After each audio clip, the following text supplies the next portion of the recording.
এই কালেমাটি যদি মাত্র 4 বার পড়তে পারেন তাহলে একটি হজের সওয়াব আল্লাহ তাআলা আপনার আমলনামার মধ্যে লিপিবদ্ধ করে দিবে। সুবহানাল্লাহ।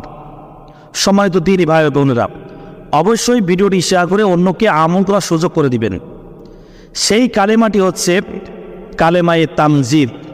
লা ইলাহা ইল্লা আনতা নূরাই ইয়াহদিয়াল্লাহু লিনূরিহি মাইয়াশাউ মুহাম্মাদুর রাসূলুল্লাহি ইমামুল মুরসালিন খাতামুন নাবিয়্যিন।